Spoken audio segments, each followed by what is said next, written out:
Good, Brian? Thank you. Good night. You're allowed. Are you ready, Miss Smith? Hold on just 1 second. Let's wait for Andy Mr. last John. night. Yeah, Andy He's back and there Carlos. talking, he's back there talking to,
Okay.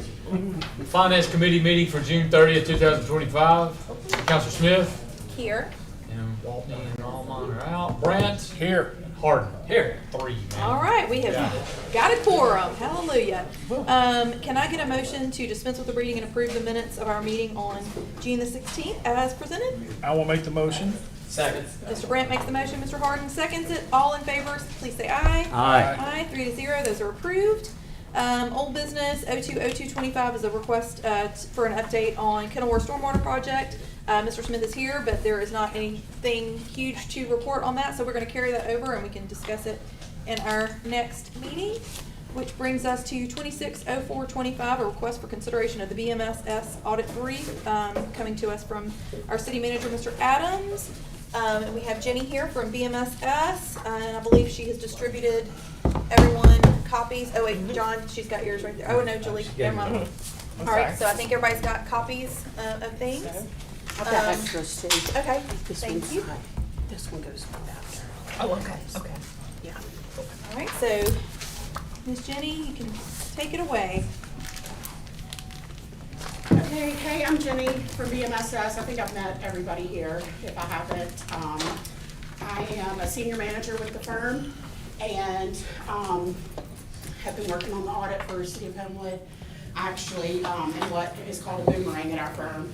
I've worked on the audit and then I left to go work at a city and then boomerang back to public accounting. So I came back and have been working on the audit, but I'm just gonna try to keep everything condensed tonight so that you guys can get through the rest of what y'all got going on. So the first thing that we have is the financial statement packet. So you'll have two of them. The thicker one are the financial statements, and then the smaller one is the single audit.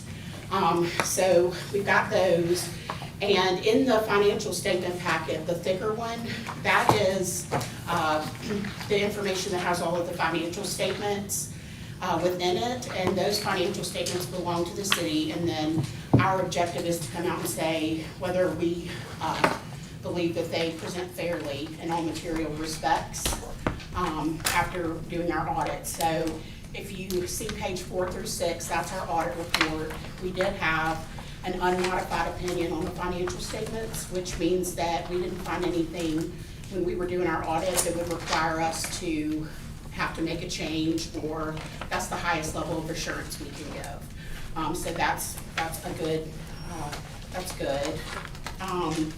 On page 7, there is a section that's called the Management's Discussion and Analysis, and if you guys have seen the financial statements before, you recognize this. This is where the financial information is condensed, so that people who are reading it can see, you know, I guess the summary of what happened during the year and what's going on with the city. And it's also a chance for management to discuss economic factors that, you know, go into the thought process between budgeting and operations. Page 16 through 18 present the city's government-wide financial statements. And so there is there's a GASB out there, a standard out there that says, okay, here's how you report your statements. You've got government-wide statements, which have your capital assets and your long-term liabilities, and then you have statements that are fund-level statements. And the fund-level statements are the ones that you guys usually operate with in making your decisions, because they require your current financial resources, so that they show you what kind of comes in and goes out. And those start on page 19.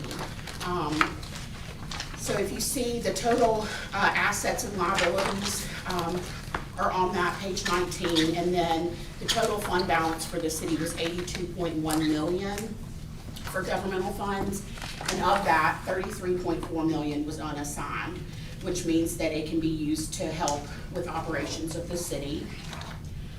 Page 21 is the statement of revenues, expenditures, and changes in fund balance. The net change in fund balance for the whole city was $4.9 million improvement this year, so that added to the bottom line. The total governmental funds the total general fund had an increase of $20 million, and some of that was due to some transfers back from the debt service fund of monies that had been transferred over there previously that were not really restricted for debt service. So that got adjusted in the current year. Page 23 shows the notes to the financial statements. There were no changes in any significant accounting policies during the year, so we didn't really have to add anything new, just updated the information that was in there. And then after the notes to the financial statements is the required supplementary information, which includes the budget versus actual, and then like information related to the city's pension and OPEB plans.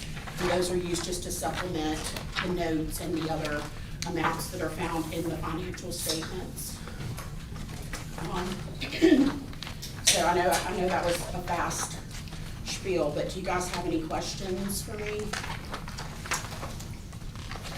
I think we're good, Jenny, and we just appreciate you for getting this done and getting our report done, and we just appreciate all y'all's work. Mm-hmm. And I do have 2 more packets. This is the single audit packet, and it got filed with the Federal Audit Clearinghouse on Friday.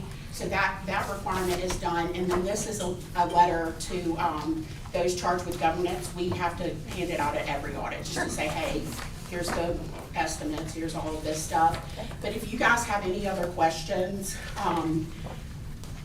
Glenn will be happy to help, or you guys can shoot me an email and our team will be happy to help. But I do want to say thank you to y'all's team, the mayor, Glenn, everybody who contributed, Kale, Brandon, we were on the phone a bunch with them. Yeah. So, and Mike, like everybody, Walter, y'all pitched in together and helped us through this, and we really appreciate you.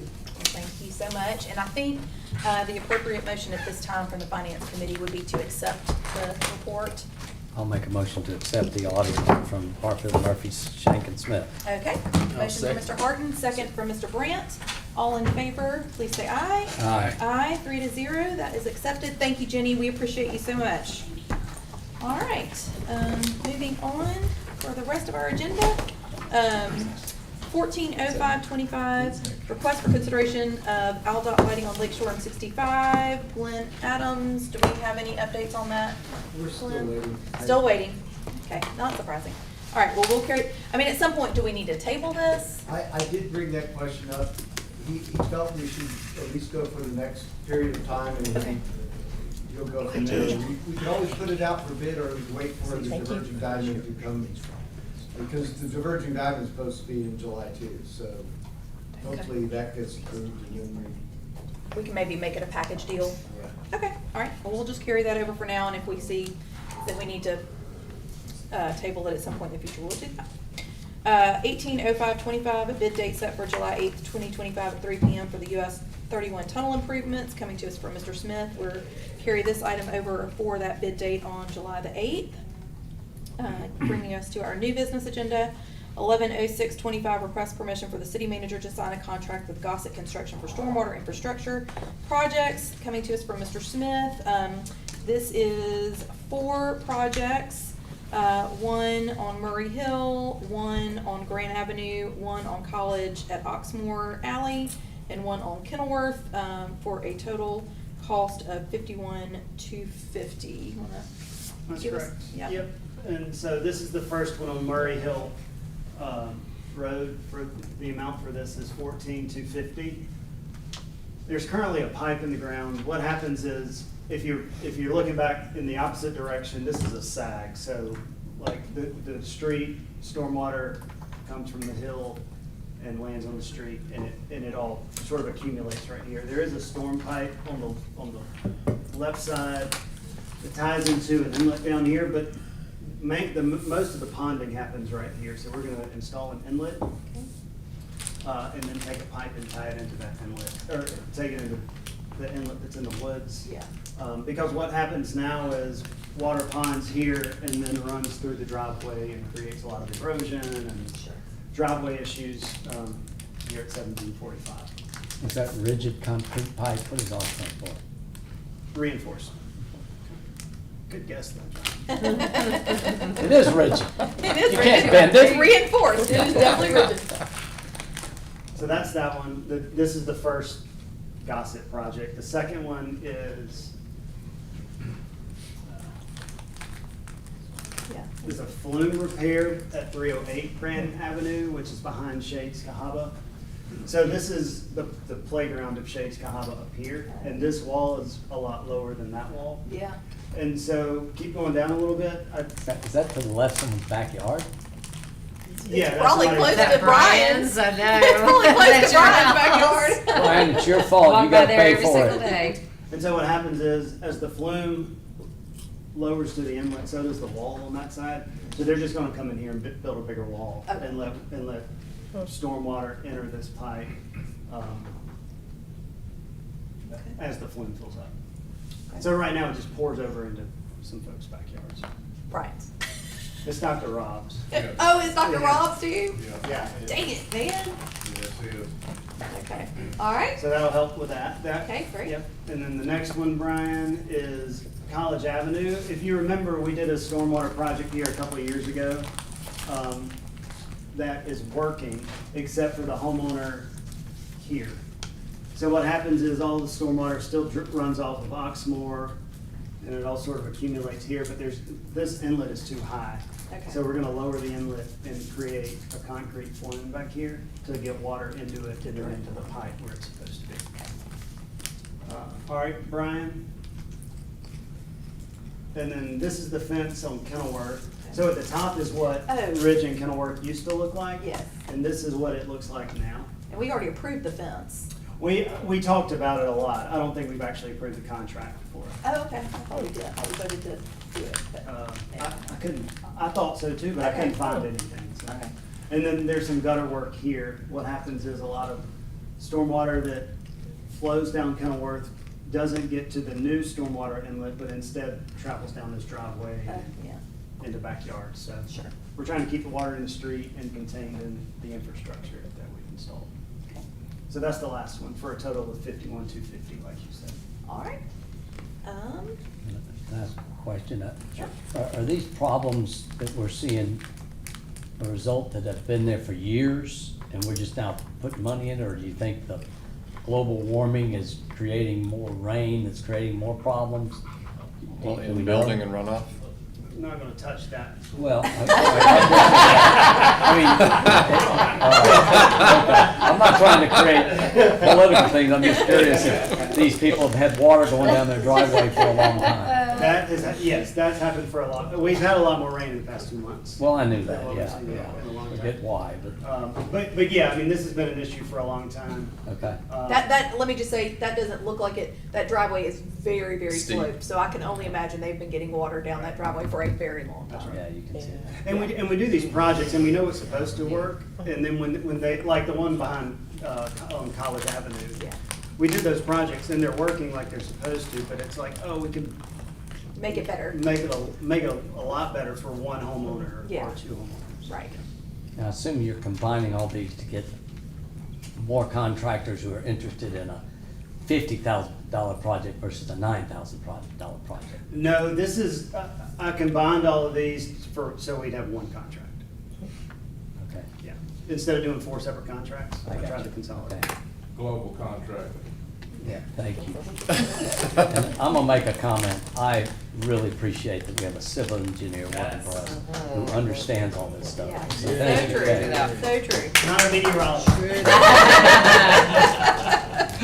All right, so can I get a motion to approve that Gossett contract for those 4 projects? I'll make the motion to approve the Second. contract. All right, motion for Mr. Brandt, second for Mr. Harden. All in favor, please say aye. Aye. That is 3-0 to approve that contract.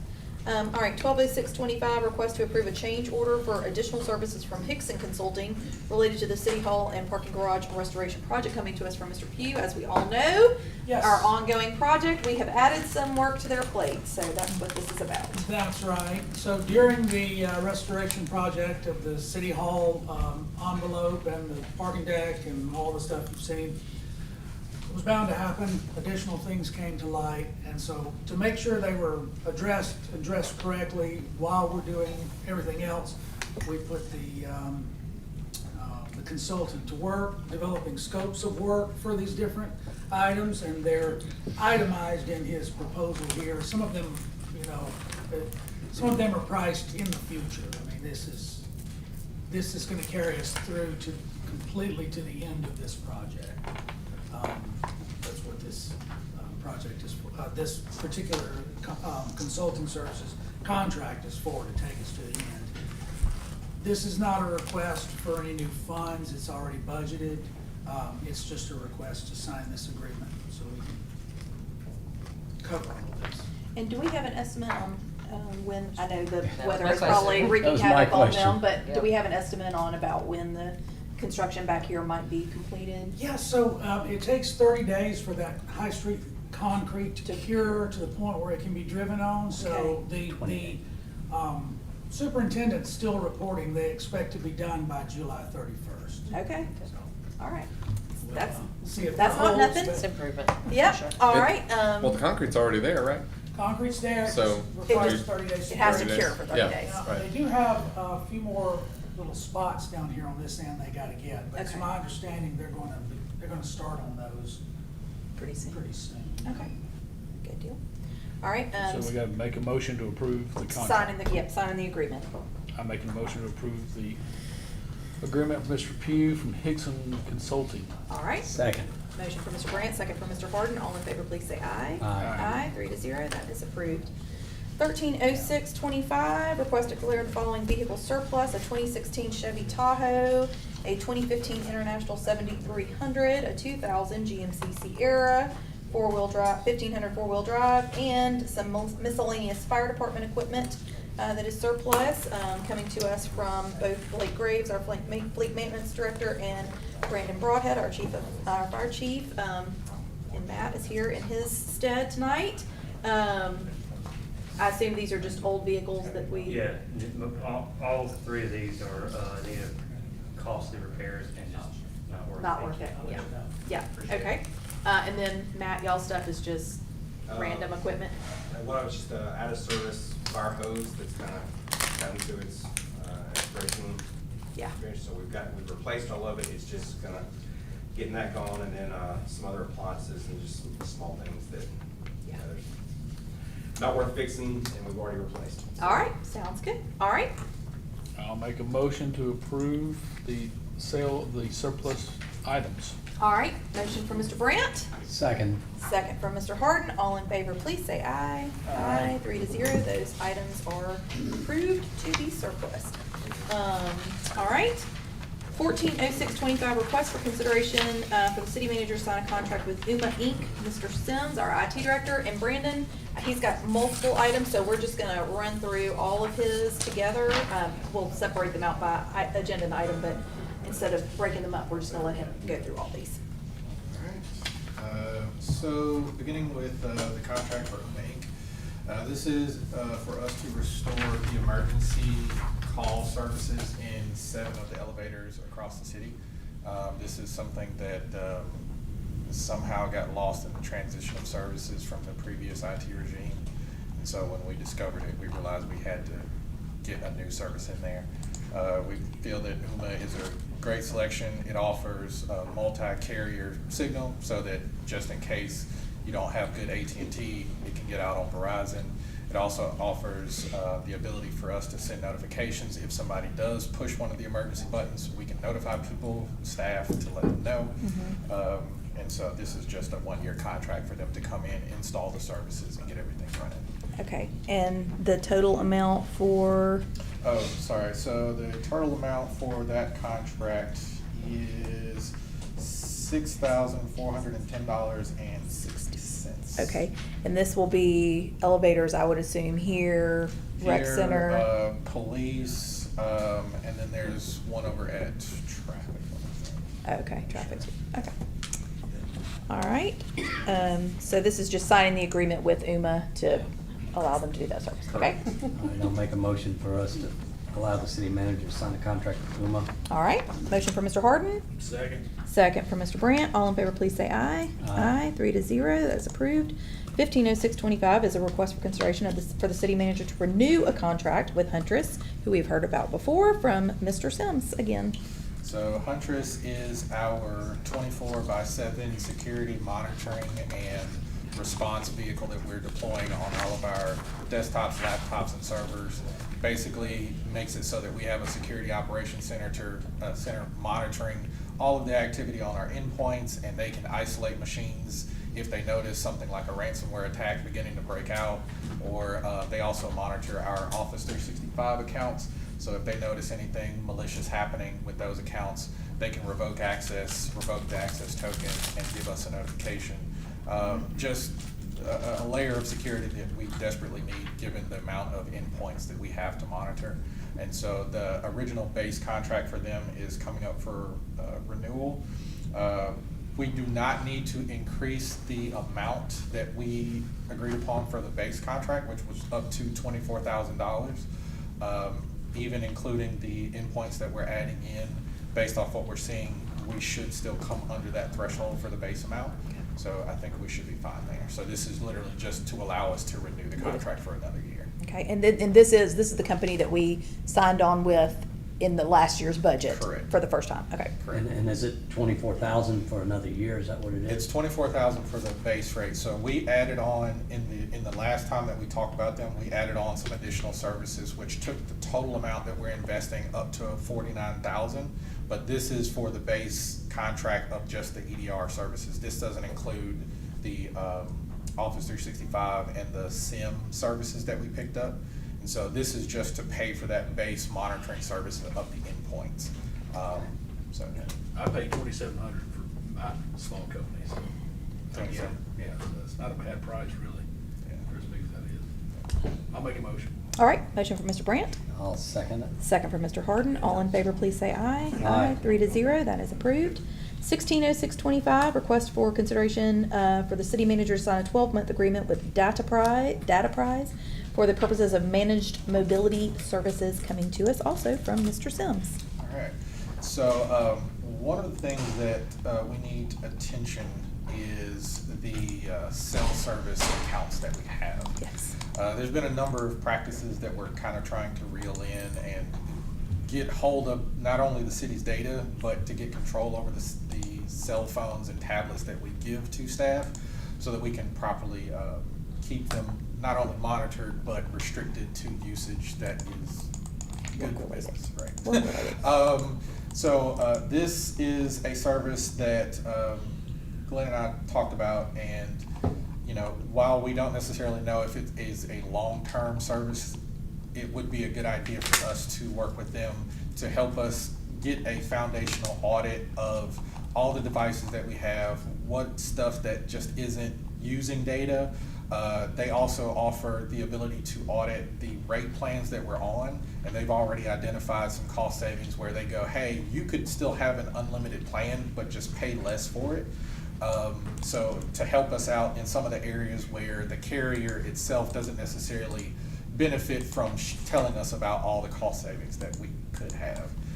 They also help in lifecycle management, and they act as a reseller for like accessories and stuff. So when we're ordering new devices, instead of paying the marked up cost that the carrier would normally charge, we can order accessories, phone cases, screen protectors, and things like that at a much higher discounted rate. And so basically they market it as one of those services where, hey, we help you find some savings, you pay us a fee for our services. So I'd like to go into a 1-year agreement to help us kind of get things under control, and then we can reassess whether or not it's valuable enough to keep on. And this is long-term. $13,260? Let me make sure. It's either $13,260 or $13,105. Yep, it's $13,260. Okay. For the year. And that is coming out of our maintenance contracts line item. That is correct. Yep. And, I mean, I guess there's a chance that if they find enough savings, they might actually cover the cost of their service. So the first thing that they do is they do an assessment. They asked us for 3 months of our bills. Yeah. They identified approximately $3,000 per month that they think they can save on. Now, some of that is speculative because some of them will find out that even though these are devices with little to no usage for the past 3 months, it might be a device that somebody goes, hey, I use that a couple times a year. Yeah. But it opens up the conversation for, well, do people like that actually need a full-time device? Do we need to just get some loaners? How do we start, reeling in those costs? Yeah. So, that's good. Yeah. All right. I'll make a motion to, for the city manager, enter into a 12-month agreement with Data Price. All right. Motion for Mr. Harden. Second. Second for Mr. Brandt. All in favor, please say aye. Aye. Aye. Aye. 3. Aye. 3-0 to approve that. 170625, request for consideration for the city manager to enter a 12-month agreement. Oh, no, sorry, that was the wrong one. Sorry. No, it wasn't. Oh, no, that's right. It's okay. I was like, I'm reading the same thing again. No, totally different. 12-month agreement with Data Price for the purposes of mobile device management, Correct. MDM support services. Sorry, new thing. Correct. So this is kind of a left and right hand, so to speak, of the same initiative, so to speak. So the first part that we just talked about is more so about managing the plan itself, the carrier, the costs that are directly associated with it. And the second half is helping us to establish a good foundation in managing the devices themselves. So one of the big things that we're realizing is that for years now, people have used personal accounts to set up like Apple, the iCloud accounts, personal Google accounts, things like that for their mobile devices. Well, the problem is they leave, we don't have the PIN number, or we don't have the password, we can't get into it, and if it's a personal account, technically we don't have access to that anyway. So one of the initiatives that we'll be working with them on is to take effectively our domain and say, hey, any account that is associated with this domain belongs to us. And so it will force people who already have devices that are registered with perhaps that domain to bring it into a centralized management system. It'll also allow us to add like our Apple Business Manager account, our Enterprise Android account directly tied to our carrier in terms of, so if I order an iPad, so to speak, right? when that iPad gets ordered, based off its serial number, it should automatically be associated with the city's account. Right now, that doesn't happen, so we have to manually go add things, so it makes it very difficult to keep track of what the city has actually purchased. And so we would like to streamline that and also work with each of the individual business units to set up policies that are agreeable for their units, so that we can make sure that they have access to all the applications that they need and that their mobile devices work the way they need them to, but so that we also get an opportunity to vet what applications people are installing, because that is also another vector of attack that we're seeing, where a lot of the stuff that's on the Google and Apple Play Store is not vetted. Microsoft and or Apple, they don't necessarily vet everything that's uploaded there.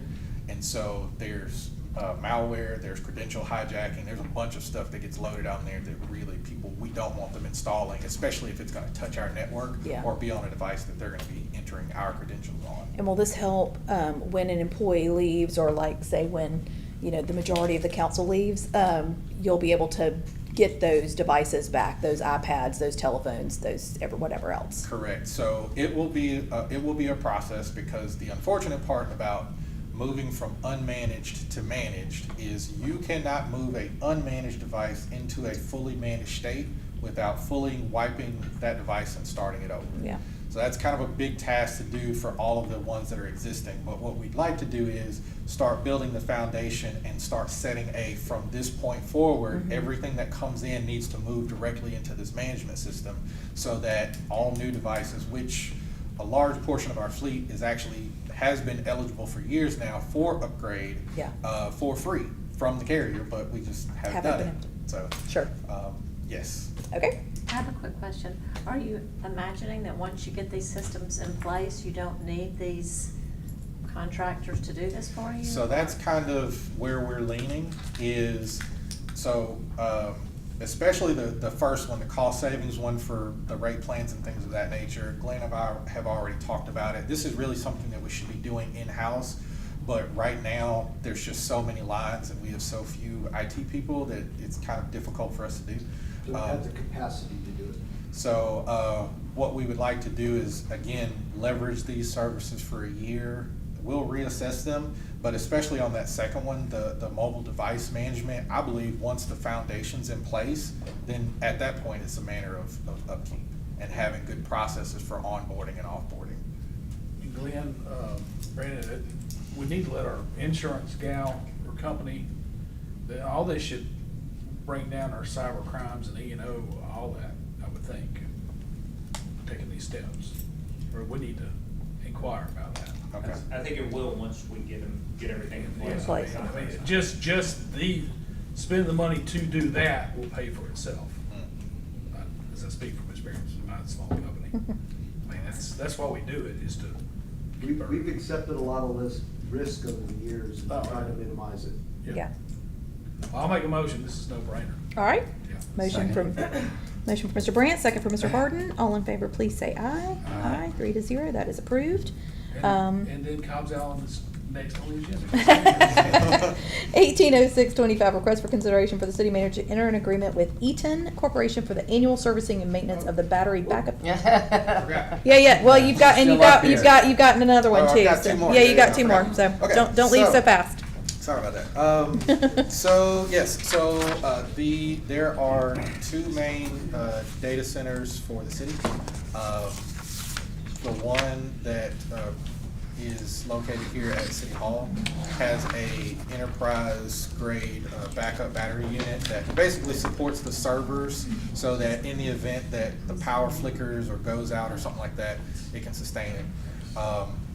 Unfortunately, we discovered that unit hasn't been serviced in quite a while, and so we would like to re-enter into a contract with them so that they will come do checkups on that device, make sure it's good, replace the batteries, all that good stuff. So just housekeeping. How much is that? I do not have that one. Is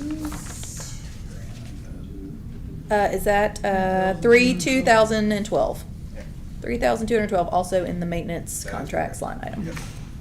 Do they provide some assurances to things functioning at a certain level, or? So for the battery backups, they do provide next day service. So basically, if something happens with that unit, they will replace parts and pieces in it if need be, upgrade. As a matter of fact, I think they had to do that for the one over at the police department. So yeah, it does give us a level of liability coverage, so to speak, yeah. Yeah, do we have stuff on the cloud too, like daily backups or hourly backups, cloud wise? Yes, we have some backups in the cloud, data backups. I'll make a motion. All right, motion to approve from Mr. Brandt, second from Mr. Harden. All in favor, please say aye. Aye. 3-0, that is approved. And we're gonna jump over to 230625, request for consideration for the city manager to be permitted to sign the copier renewal lease with Dex Imaging, previously Ameritech, coming to us also from Mr. Sims. All right, so, yeah, we have been with Ameritech for 3 years now. They are now Dex Imaging, but they still hold on to the PACA procurement contract that we signed under. It's a state contract, so it allows us to just renew with them without having to go out to bid. After querying and talking to staff, it doesn't seem that anyone has any issues with the level of service that we've been provided by them. Because right now the volume on most of our copiers is so low, they've actually lowered the price per copier that we would be paying. The increase that we see in the new proposed rate actually comes from us adding on some software that would help us to manage all of them centrally. This is for all the copiers in the city? This is for all the copiers in the city, that is correct. And that, just so y'all know, that the current base rate, contract base rate is $3,552.96 per month, and that is increasing to $3,763 per month, about $210, based on what Mr. Sims said about adding some additional services. I'll make a motion to approve the renewal lease with Dex Imaging. All right, motion for Mr. Brandt. I'll second. Second from Mr. Harden. All in favor, please say aye. Aye. 3-0, that is approved. Thank you, Mr. Sims. You are officially done. All right, jumping back up to 220625, request for consideration to pay an invoice for Cobb's Allen for premium adjustment notice. Mr. Adams, I have that here. Our premiums were changing a bit. Well, this, if you look at it, the dates are actually retroactive, so they did an audit of the amount of people and the work they had, and so we owe this. This is not a bill yet, but we will have a bill. I'm a proponent of, when we have a notification like this, it's not better to wait, it's better to bring it to you guys. So that's all this is an adjustment. And just so y'all know, that is, am I right? 71. It's $71,758. Correct. Additional costs. $71,000? $71,750. Explain that again. Why are we paying premium for that? Workman's comp. Yes, it's a combination of the employees, the positions that they're in, and the number of them that created that new requirement. And they have to do it in audit. I don't know why the audit isn't conducted more in line with our, like, this is in preparation for next year's budget. But if you look at all of these things, our budget seems to be a little off. You'd think these would be all let between October and January 1st. But this is in arrears. Yeah. Yeah, this is basically, it's, the policy period is February 1st, 2024 to February 1st, 2025. And I didn't pull up the insurance to see that this is a requirement of the process that allows us to have the insurance at this period of time, and then they do the audit anywhere. I'm sure that contract was led that way, that we own the risk of what our workforce does. And it's just, we have a preliminary, for example, at the beginning of this year, and they will audit it at some point next year. Well, it seems to me like they do the audit like after the completion of the policy period, or Yeah, that's exactly pretty close. Alex can probably, the mayor can probably speak to that. And this is just about getting everything In line. in line with whatever happens with employees, right? So as salaries change or anything else, that changes the exposure on workers' comp. If you add employees, that changes the exposure on workers' comp. And so every so often they do an audit to make sure that they have caught everything correctly with regard to the number of employees and that the employees are correctly classified within the policy so that they know what their risk is, which changes what our premium is. So that's what this is. I mean, we've added 6 jobs just while I've been here, so. Correct. Right. Yeah. and Some so of them are that- pretty that- well paid. That means what we're really saying is that they can't determine the day they sign the contract, what we're gonna do in that year. Right. And so in that year, we do certain things that affect that contract, but they're still carrying our workers' comp. Correct. For these new 6 people, but they didn't get paid for it in the Right, upfront. so they have the ability to come back and do an audit to Okay. make sure that it's accurate. And that's what this So is. that's a big jump, okay. It is, but it includes everything, to include wage increases, everything, so. it's- I make a motion to accept Cobb Allen, I guess it's Hawthorne, still Cobb's Allen Hall, or just Cobb's Allen for their $71,000 premium adjustment for past 2024-25 billing cycle. Yes, thank you. Motion from Second Mr. that. Brandt, second from Mr. Harden. All in favor, please say aye. Aye. 3-0, that is approved. Oh, I need an account number for that. Oh, here, I've got it. Mike, here, you wanna hand that to him? It has up on the top. 240625, request for consideration to authorize the city manager to enter into a lease agreement with Dawson Memorial Baptist Church for the use of the parking deck on Oxmoor Road, coming to us from Mr. Adams. I think I heard that maybe this is being carried over. Well, No? not necessarily. Okay. So we are still working out the lease language. Mr. Kendrick, they got into us late last week, they're tracked of it. We're working through the changes, but everything is, we're making progress on it. Okay. Everything is, we still expect it to be what I described last week or week before, whatever it was. But we need to work out some details on the wording. What I would suggest is, if the committee's comfortable with this, is to go ahead and send it, especially with the 4th and us taking a week off, Yeah. is to go ahead and send it out. That will allow us to get, for Mr. Kendrick and Dawson's attorney to keep working, to get it to get it to the point where we expect it to be. If it's not, it can always be sent back to committee, but that way we won't be losing extra time, because obviously time is of the essence with this, with the other projects that we've got going on the roadway. So, or on roadways. Yes. So this roadway. So that would be my preference, if the committee's comfortable with it, is send it out, and by the time we get to the 14th, or, yeah, the 14th. Yeah, I know, it's a long time. By the time we get to the 14th, I anticipate that we will have a agreed upon lease for the council to review, that we can circulate before that meeting. If not, like I said, it can always be sent back to committee at that point in time. So we need to make a motion to send it. It's really just a motion that will Motion to approve approve it. Glenn Adams signing, Mr. Adams signing the agreement It's once just, it is. it'll just be conditional official. upon Approval. approval by Glenn and Mike. Yeah. I'll make so motion. Okay, motion to that effect from Mr. Brandt, and second from Mr. Harden. All in favor, please say aye. Aye. 3-0. Okay, and then I have one additional thing that I'm not sure how we want to handle it, but it's about the Daxco business license refund request. How do y'all want to handle it? Mike, you want to speak? Yeah, I can speak to that. Okay, here's my first question. Do we need to have a motion from the floor to add this to the agenda, or do we just need to hear about it and then put it on other new business for the 14th? It just needs to be under other new business. For the 14th, Because okay. of the delay. Okay, Daxco filed a refund petition with Bo a while back for $207,000. We sent Rivertree, or Bo sent Rivertree over to do audit. Rivertree says they're entitled to a $105,000 refund, okay, but recommended denying the rest of the refund request. okay. So what we need is an application to approve the refund, because if not, we'll have to start paying interest on the refund that our own people say they're entitled to based on their reclassification of their business.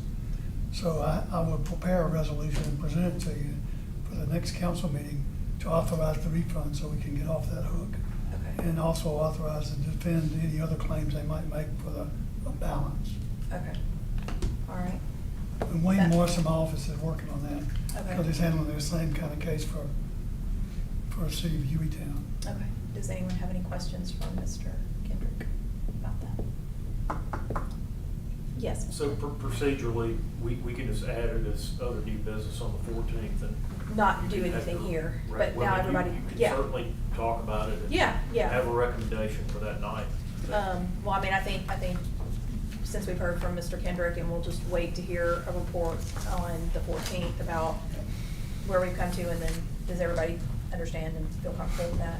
Yeah, Bo can send you the River Tree audit that makes Yeah. that recommendation too. Okay, yeah, that'd be great, so if you could send that to everybody so that we can look at it. Not Yeah. just committee. Yeah, just send it to everybody. All right, so that will be in other new business on the 14th, and without any further business, Finance Committee is adjourned.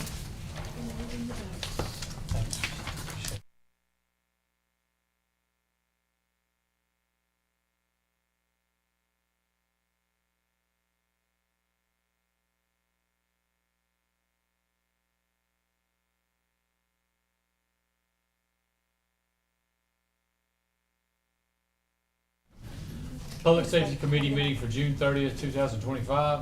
Councilor Ball is out. Councilor Wolverton? Here. Brandt? Here. Nelms? Here. And Hart. Here. You have four, sir. All right, someone make a motion to dispense with the reading and approval of the minutes Motion. from June 2nd. Second. All in favor? Aye. Any opposed? As read.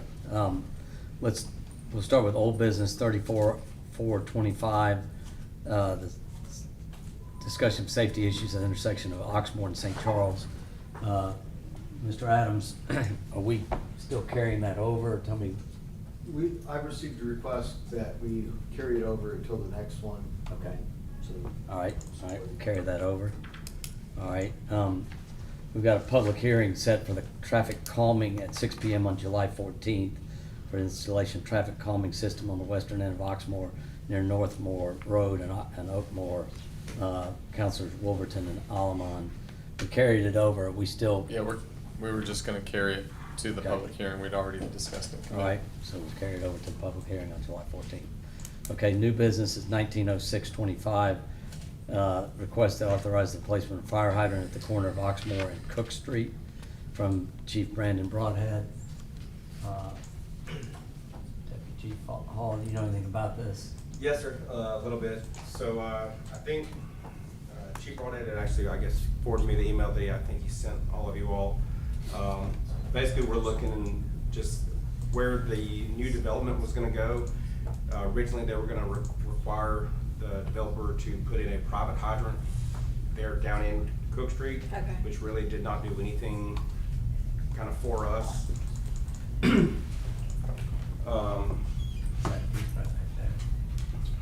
Especially not with, you know, a hammerhead down there or anything, you know, wait for the fire trucks to get turned around. So Chief talked with the developer, and they're looking at putting, he recommended putting a public hydrant up at Oxmoor, because really that's the only hydrant on that side of the road for pretty much everything there. And technically, when people put in a private hydrant, you know, whatever use comes out of that, they're responsible for. So we didn't quite, you know, if we end up using that one for other parts of the city potentially, you know, it didn't quite seem fair to put all that on him. So with using the public hydrant, we can kind of use it for a whole lot of businesses and residents down And there. it'll go right there on that corner. Next to those Yes. parking spaces, right there. Yes. Yeah. It's gonna be right here on this corner. Okay. Okay. It's in the city right away, right? Yes, sir. So what do you need from me again? Do you need us to approve the cost, or? There is cost along with it. Chief said that it's actually no additional funding. We actually have it in in our hydrant expense budget. It's a estimated cost of $6,500 with annual maintenance with the Birmingham Waterworks of $389. Okay. And we, You got cut into the road, or you just tying in on that? Think they would be just tying, I'm not real sure, to be honest with you. I'll have to- Typically, if we're just gonna do that ourselves, there's nothing that was required other than funding. Yeah, and he said we I don't. know he's already had had some conversations with Birmingham Waterworks, you know. Getting the water. all of it, so. Okay. So do we need to do anything, take any action tonight? Other than funding Right, which he said he's Yeah, he said. moving from one, There's already money in that line item to fund it. Yes. so, okay. Yeah, so really, I mean, it was just Just for information. Notification, yeah. Information, okay? All well, I right. think it's just the authorization of actually putting in a public hydrant versus, Place. A private. yeah, having them put in a private hydrant. So, because again, it would be the city splitting that cost with the developer of that, those units. So the developer is gonna contribute to, Yes, sir. okay, how much? Half of the cost. I need to get with y'all, get some particular. You want us to carry this over? No. Just, there's nothing we need to do, It's okay? got- No one put a resolution. Is it? They paying the tap fee, running on one more? It doesn't tell me who comes. I think they should. Got it. He probably had sent an email out, didn't he? So 3,600 to us, 3,600 to him. And he said it was 6,500, yeah. And he's already got it in his budget, Yeah. okay?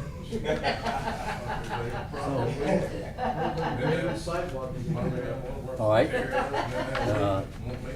Well, I'll make a motion to request, the authorization.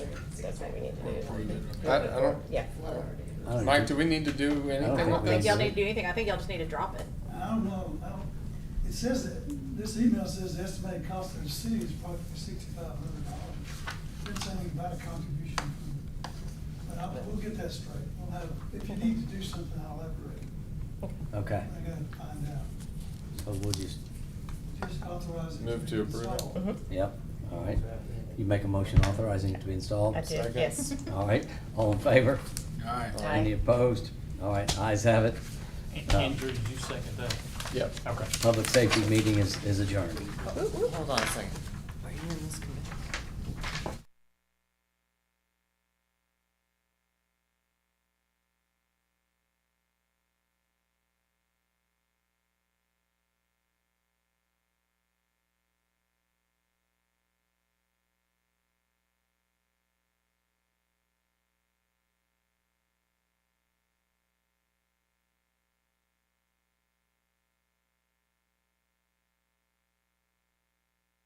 Yes. Public Works Committee meeting for June 30th, 2025. Counselor Wolverton. Here. Gear. Here. Sims. Here. Nelms. Here. Pardon. You hear? All right. Full house. All right. Can I have a motion to dispense the reading and approval of minutes So from moved. June 16th? So moved. Second. Ooh. I'll give it to you. Girl. All right, birthday girl. All right, motion by Counselor Harden, second by birthday girl Nelms. All in favor? Aye. Any opposed? That's in the All right, 5-0 vote, and we have no old business. New business is 2006-25, request permission to execute an amendment to through road agreement with Jefferson County, brought to us by Cale Smith. Yeah, in 2020, the council entered into a through road agreement with the county that says they'll maintain the roads that are highlighted in red. And one of the roads that was also highlighted in the old map was Oxmoor Road, what they called New Oxmoor Road, from the tunnel up to 31. And nobody called it at the time. Nobody seems to know why the county would want to take maintenance of Oxmoor Road. So the county called this a couple of months ago and said, oh, no, we need to change that because we were planning to do projects on Oxmoor Road. We maintain lots of things along Oxmoor Road that are outside of the right of way. Cal Markert said, y'all certainly don't want bush hogs in front of Dawson. So this revises that 2020 agreement to take out Oxmoor Road between the tunnel and US 31.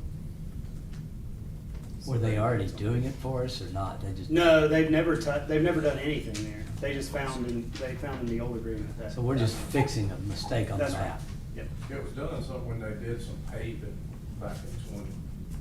And they sent it to all of us, Vestavia, Mount Brook, Homewood, when they came in and done that big paving project. but Okay. I think they messed up on several and gave them the wrong All right. section. We'll make a motion to execute amendment to the through road agreement with Jefferson County. Second. All right, motion by Counselor Harden, second by Counselor Sims, all in favor? Aye. Any opposed? All right, 5-0, that passes, and we stand adjourned. Thank you. Thank you.